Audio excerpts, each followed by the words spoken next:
मोहन का घर पुराने कब्रिस्तान के पास था। उसके घर के आंगन और छत दोनों जगहों से कब्रिस्तान दिखता था।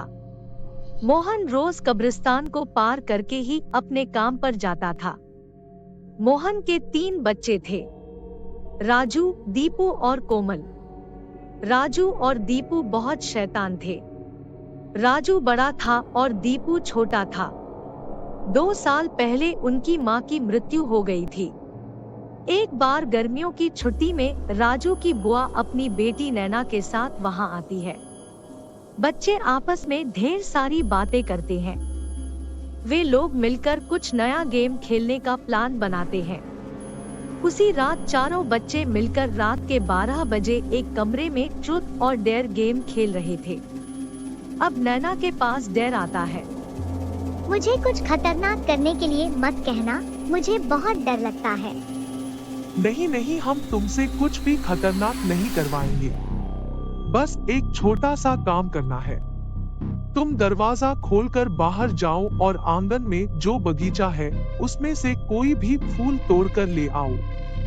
अरे नहीं नहीं, मैं वहाँ नहीं जाऊंगी क्योंकि वहाँ से तो कब्रिस्तान दिखता है। दोनों भाई जबरदस्ती नैना को बाहर भेज देते हैं। नैना घर के बाहर आ जाती है। डर के मारे नैना की हालत खराब हो रही थी, लेकिन फिर भी वह बगीचे की ओर फूल तोड़ने के लिए कदम बढ़ाती है।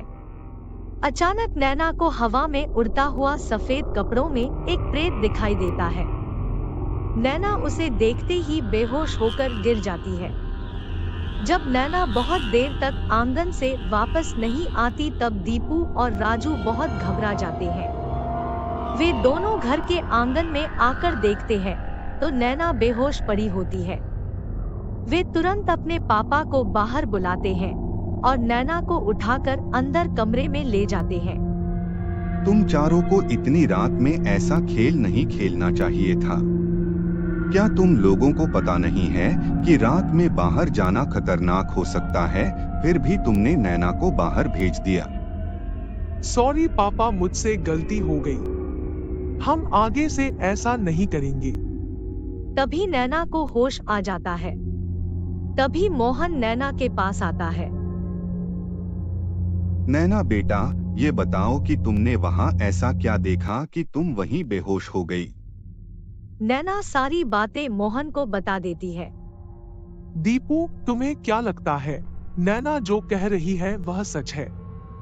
मुझे तो लगता है कि वो सिर्फ बातें बना रही है कि हम लोग डर जाएं। अरे नहीं भाई, तुमने उसकी हालत नहीं देखी क्या? एक भी दिन वह यहाँ रुकने को तैयार नहीं थी। मुझे लगता है कि उसने सच में कुछ देखा होगा। कुछ देर बाद वे दोनों बॉल से खेलने लगते हैं। खेलते खेलते उनकी बॉल कब्रिस्तान में चली जाती है। चलो हम कब्रिस्तान में जाकर अपनी बॉल लेकर आते हैं। अरे भाई, तुम पागल तो नहीं हो गए हो? मुझे तो बहुत डर लग रहा है। भूल से भी तुम उस कब्रिस्तान में मत जाना। दीपू के मना करने के बाद भी राजू नहीं मानता है और वह अकेले ही कब्रिस्तान की ओर चल देता है। चलते चलते वह कब्रिस्तान तक पहुंच जाता है। राजू कब्रिस्तान के पिछले दरवाजे से अंदर पहुंचता है। वह वहां अपनी बॉल ढूंढने लगता है। उसे कहीं भी अपनी बॉल दिखाई नहीं दी। कब्रिस्तान में बहुत ही डरावनी आवाजें आ रही थी जिससे राजू की हालत खराब हो जाती है। वहां उसे एक लाश बोलती हुई दिखाई देती है। वह वहां पर कब्रों को हवा में उड़ता हुआ देखता है तो वह बुरी तरह डर जाता है और डर के मारे कांपने लगता है। एक कंकाल धीरे धीरे उसकी तरफ बढ़ता है जिसे देखकर वह कांपते हुए रोने लगता है। वह वहां से भागने की कोशिश करता है लेकिन उसके पैर आगे की ओर नहीं बढ़ पाते हैं। राजू बुरी तरह चिल्लाता है। मोहन रास्ते से घर की ओर आ रहा था। तभी उसे कब्रिस्तान से राजू की चीखें सुनाई दी। अरे ये तो राजू की आवाज है। वह बहुत तेज गति से घर की ओर दौड़ने लगता है।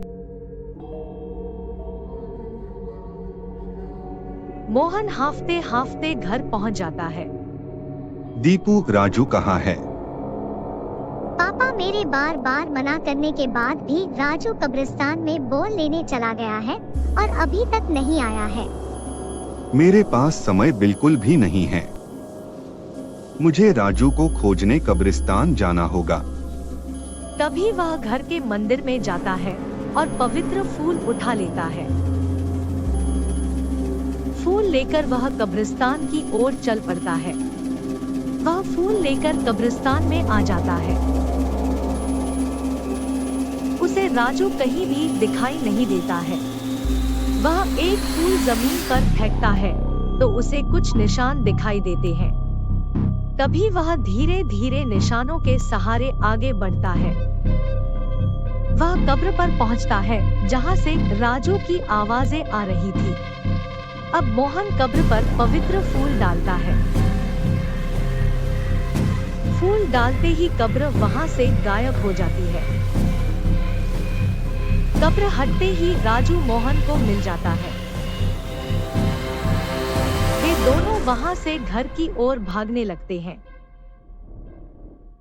अगली सुबह मोहन उस घर को छोड़कर अपने बच्चों के साथ कहीं और दूसरे घर में रहने चला जाता है।